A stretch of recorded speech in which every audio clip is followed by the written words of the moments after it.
पहा नवीन एपिसोड्स एकदम add free.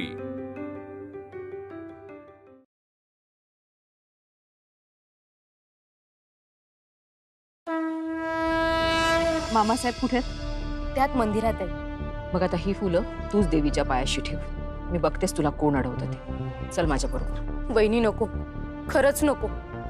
अहो इथली माणसं नाही ऐकायची आणि माझ्या सासऱ्यांसमोर तर कोणाचं तोंडही उघडत नाही। माझ्या करंटीच्या नशिबाचे नाही ते नाही। स्वानंदी, अगं तू का ठरवतेस तुझ्या नशिबात काय आहे काय नाही? तू चल माझ्या बरोबर। वहिनी खरंच नको, मी तुझं काही ऐकणार नाहीये, तू चल। वहिनी चल म्हटलं ना। वहिनी खरंच नको।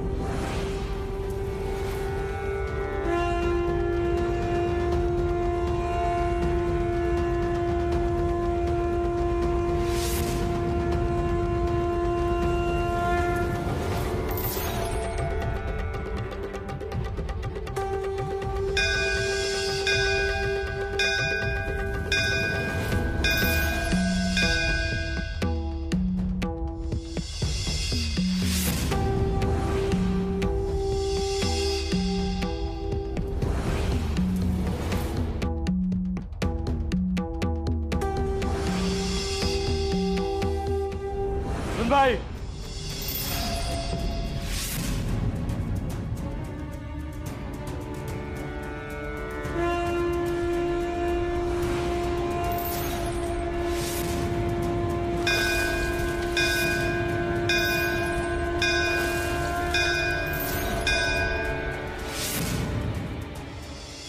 संजू, डब्यात दिलेलं सगळं खायचं, ओके? आणि तेवढंच खायचं, दुसऱ्यांच्या डब्यातलं नाही खायचं।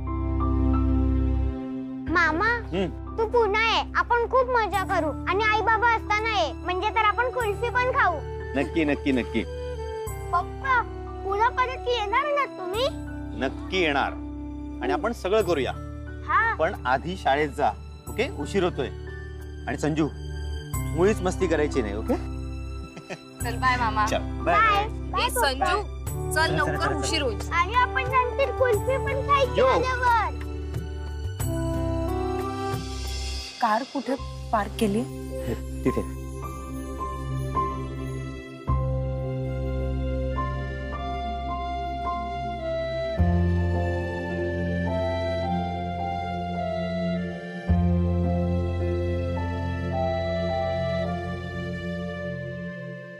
तू ड्रॉप करणार आहेस मला?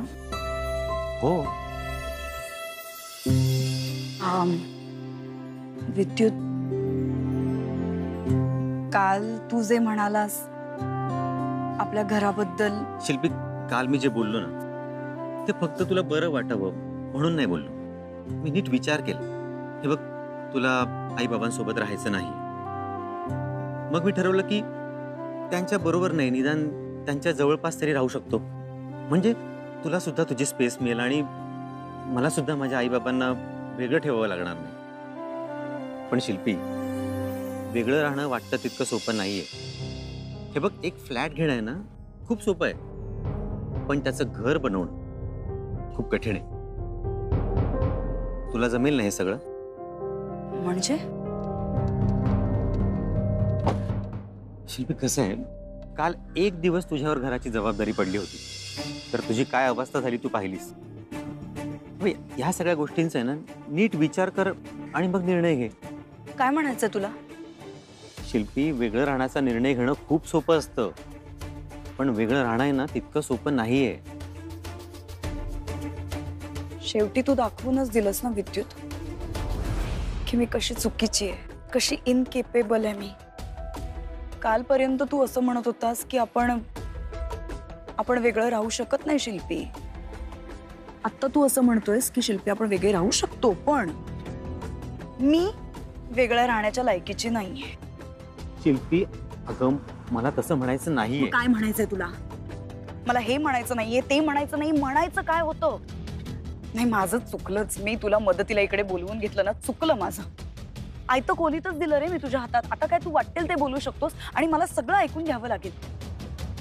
फार हुशार असता तुम्ही पुरुष, आणि तू तर काय वकील आहेस। एक मुद्दा सोडत नाहीस तुम्हाला कात्रीत पकडण्याचा। शिल्पी अगं हे ऐकतं कोलीत, हे कात्रीत पकडणं, काय बोलतेस काय तू? Anyway thank you so much for your services advocate Vidyut Mhatre. शिल्पी आणि हो सॉरी हा, खूप त्रास झाला तुला.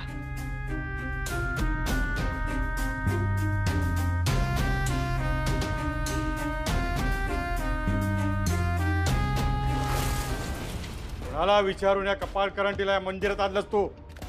हाकलून द्या तिला. ती इथून कुठेही जाणार नाहीये मामा. स्वानंदी मामा काय झालंय काय मामा? श्रेयस, कोणत्या अधिकाऱ्याने तुझ्या बायकोने तिला या मंदिरात आणलंय? माणुसकीच्या अधिकाराने. आणि देवीचं दर्शन घेण्यापासून तिला कुणीही अडवू शकत नाही.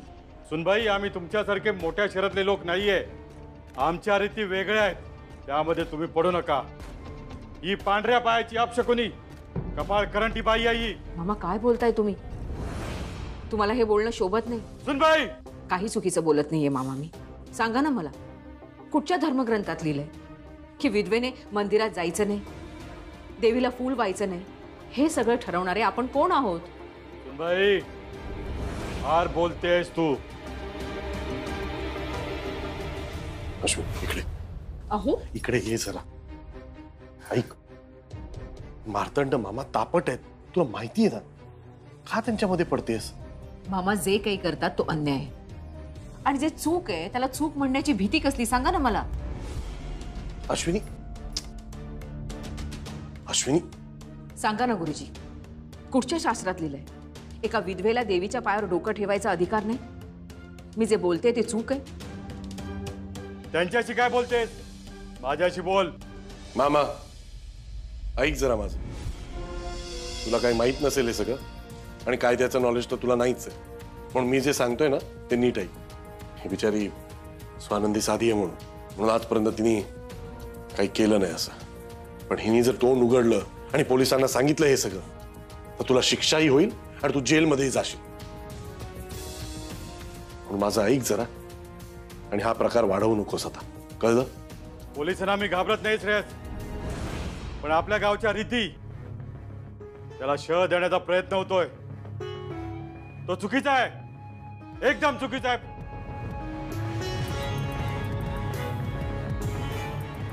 बघे,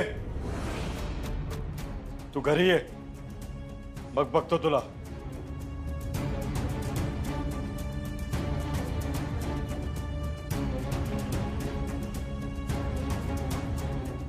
श्रेयस दादा, तुम्ही आता हे सगळं म्हणालात ना, यातलं काहीच मला माहित नव्हतं. म्हणून ह्यांना घाबरत होते मी. पण आता मला हिंमत मिळाली. आता नाही सहन करणार.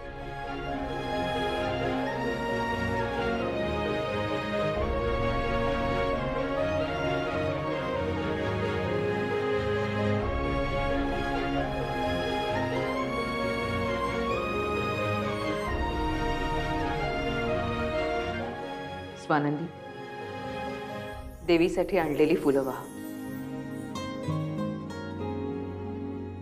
स्वानंदी, भक्ताला देवाची भेट घडवणं म्हणजे आईपाशी लेकराला आणणं. आज खूप दिवसांनी मी या स्वानंदीच्या चेहऱ्यावर खरा आनंद पाहिला. शुभम भवतु.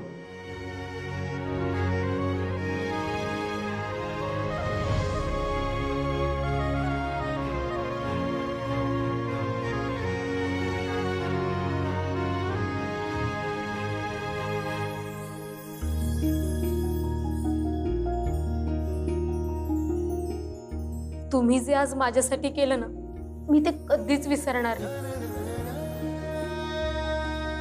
येते मी. श्रेयस दादा, खुश हो.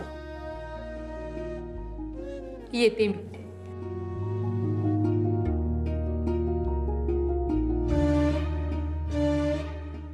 काय गरज होती का तुला त्या भानगडीत पडायची? त्यांनी जर ताणून धरलं असतं ना, तर डोंबिवलीहून बाबांसकट सगळ्यांना इकडे यावं लागलं असतं. मगाशी तुम्हीच मामाना गप्प केलं ना, म्हणालात ना तुम्ही तसं. मग काय उपाय होता माझ्याकडे? तू गप्प होईना, ते गप्प होईना, मग मध्ये पडलो. माझ्या मामे भावाची बाईक होती. वर्षभरात आपण कधी त्यांना भेटत नाही. काय संबंध आपला तिच्याशी? ती एक स्त्री आहे, एवढा संबंध पुरेसा नाही.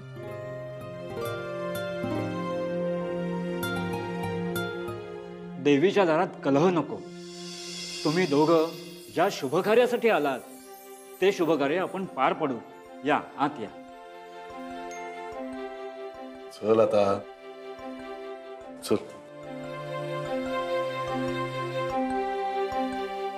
तुम्ही ओटी भरून घ्या.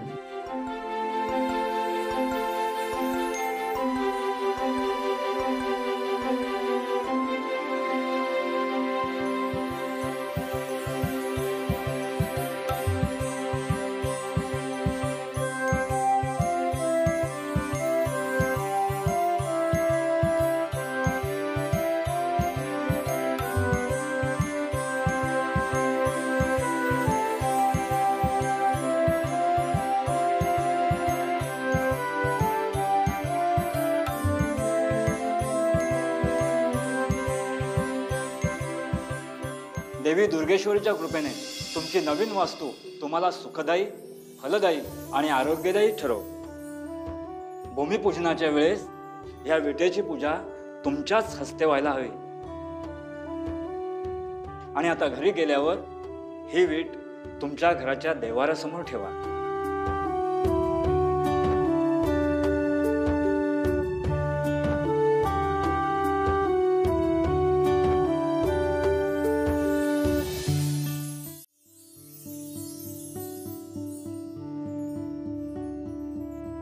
जय दुर्गेश्वरी.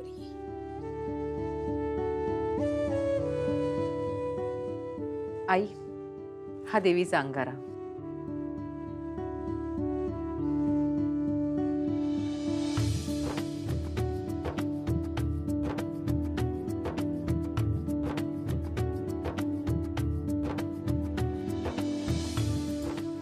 आज आपण ठेव. चला. आई, तुम्हाला चालताना त्रास होत नाहीये? तुमचा पाय बरा झालाय का? डॉक्टर कडून औषध आणले ना, 2 गोळ्या घेतल्या, फरक पडला ठणठणीत. चला बरं झालं. आई दुर्गेश्वरीची ओटी भरलीस, कुलदेवतेचं दर्शन झालं. श्रेयस, मोठं काम केलंस बाबा. विद्युत मामा आल्यामुळे ना खूप मजेत गेला आमचा दिवस.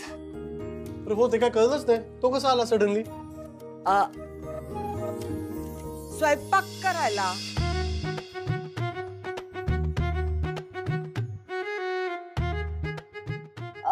ते काय नाही, तुम्ही दोघं फ्रेश व्हा, लवकर कपडे वगैरे बदला आणि जेवण झाल्यावर सांगा मला तिकडे काय काय झालं ते.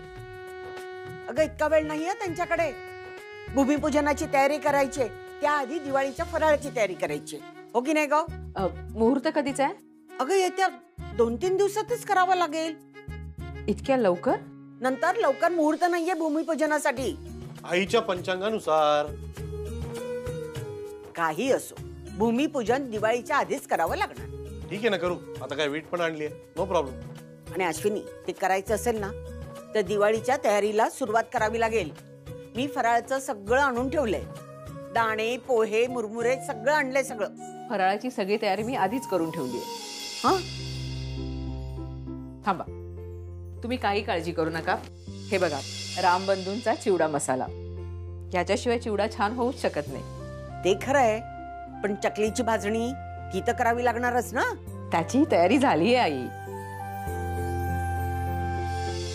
हे बघा आई,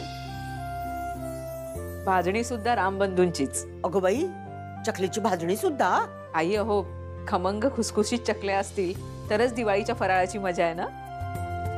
अगदी बरोबर. आई, चकल्या एकदम टेस्टी करा. अगं, चकल्या तर टेस्टी होणारच,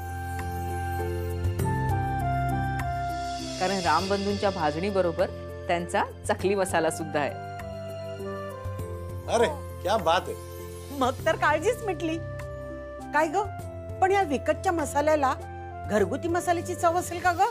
अहो आई, दिवाळीच्या फराळासाठी माझा विश्वास फक्त रामबंधू चिवडा मसाला, रामबंधू भाजणी आणि रामबंधूंच्या चकली मसाल्यावर आहे. कारण हे मसाल्याने ही परंपरा आहे. म्हणजे कसं ना, बेस्ट निवडा, रामबंधू निवडा. चला मग, रामबंधू असल्यामुळे दिवाळीच्या फराळाची काळजी मिटली. आता ते भूमिपूजनाच्या तयारीचं काय ते बघून द्या बाबा. हो आई, पण ना त्याच्या अगोदर तुम्ही गुरुजींना फोन करून विचारा की भूमिपूजनासाठी काय काय साहित्य लागणार आहे. आपलं हे भूमिपूजन खूप छान झालं पाहिजे.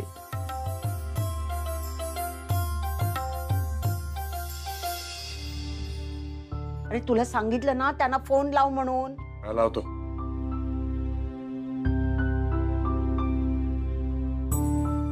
हा बाबा. हा हा नाही मी बरं आहे. तुम्ही ऐका, ते कधी येता इकडे? तो आला ना सुमित आता. हो ठीक आहे, पण या आता. मला दे फोन, मला दे. एक मिनिट आईशी बोला. घे. काय हो, आपलं पण घर आहे, विसरलात का? हे बघा, त्या जयश्री बहिणींची तब्येत आता ठीक असली ना तर निघून या. सुमित आहे ना तिथे. अहो दिवाळीची सगळी तयारी करायची, भूमिपूजनाची तयारी करायची. तो सुमित काय आणखीन 2 दिवस राहिलात ना तर म्हणेल काका आता दिवाळी करून पण जा. काय काय सांगताय? हॅलो हॅलो, कट झाला बहुतेक. अश्विनी, त्या भूमिपूजनाच्या यादीनुसार सगळी तयारी झाली ना? हो आई, मी दुकानदाराकडे यादी द्यायला जाणारच आहे. आणि प्राजक्ता उद्या सकाळी दिवाळीच्या फराळासाठी येतेच आहे ना, तेव्हा ती यादी देताना मी भूमिपूजनाच्या साहित्याची पण यादी दुकानदाराकडे देऊन येईन. ठीक आहे, बरं. आई आपण उद्या काय करणार आहोत? शंकरपाळ्या, चिवडा सगळंच. आणि प्राजक्ता आली की लाडू आणि करंजा चकल्या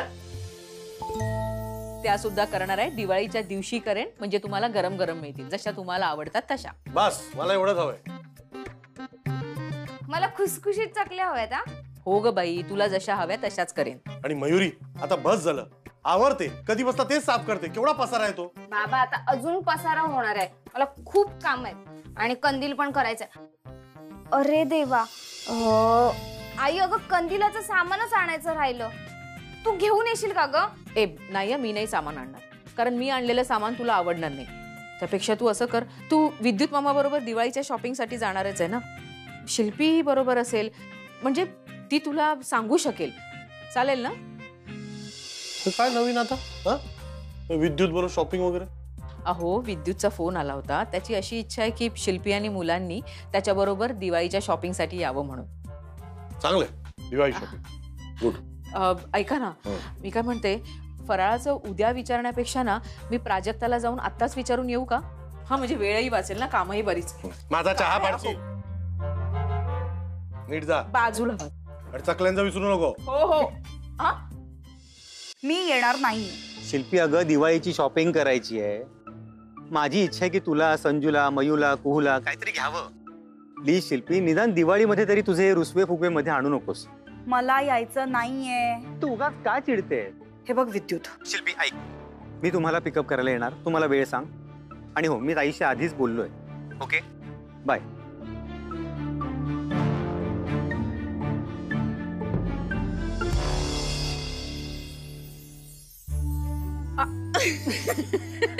मी तुझ्याकडेच येत होते. अगं मी पण तुझ्या घरी यायला कधीपासून निघाली, पण कामच संपत नाहीत ग. बरं झालं उद्या फराळाचं काम तुझ्या घरी करायचं ठरलं, म्हणजे मोठं काम संपलं माझं. अजून घर आवरायचंय. बबन तर मला म्हणत होता की आपण हॉल रंगूया म्हणून. मी ना एका कानानं ऐकलं आणि दुसऱ्या कानानं सोडून दिलं. माझेही ना तसे 2-3 दिवस जरा गडबडीतच गेले. अगं अजून भूमिपूजनाची तयारी पण करायची आहे. आणि त्यात आम्ही एक दिवस गावी गेलो ना वीट घ्यायला. तिथे मंदिरात ना. काय ग, काय झालं? अगं राहून ना मला त्या स्वानंदीचा विचार मनात येतोय. का कोणास ठाऊक. आम्ही इथे आल्यानंतर ती कशी असेल. मी जे सगळं केलं ना त्याच्यामुळे काही प्रॉब्लेम तर झाला नसेल ना तिथे. अगं ए बाई, आता त्याचंही टेन्शन घेत बसू नकोस तू. आणि तुला खरं सांगू का, तू त्या मामे सासऱ्यांना दोष देतेस, पण तेवढीच चूक आहे ना त्या स्वानंदीची पण आहे. अगं तिचा नवरा ऍक्सिडेंट मध्ये गेला, यात तिची काय चूक? अगं तिचा नवरा गेला ती चूक नाहीये, पण त्यानंतर ती हे सगळं सहन करत राहिली ना, ही तिची मोठी चूक आहे. बाईच्या अवस्थेला आहे ना बाईच जबाबदार असते. हो ग, खरं आहे तुझं म्हणणं. तिने हे सगळं सहनच करायला नको हवं. तू तरी काय वेगळं करतेस ग? म्हणजे 2 वर्ष तू तुझ्या आईबाबांना भेटलीस का? का तर तुझ्या नवऱ्याला पटत नाही म्हणून. ग त्यामुळे ना तुझ्या आईबाबांनाही सहन करावंच लागतं आणि तुलाही. त्या स्वानंदीला तू देवीच्या गाभाऱ्यापर्यंत नेलंस. स्वतःच्या बाबतीत सगळ्यांचे विरोध झुगारून स्वतःचा निर्णय स्वतः घेऊ शकतेस का ग? सांग ना. बदल घडवायचा असेल ना तर त्याची सुरुवात स्वतःपासूनच करावी लागते.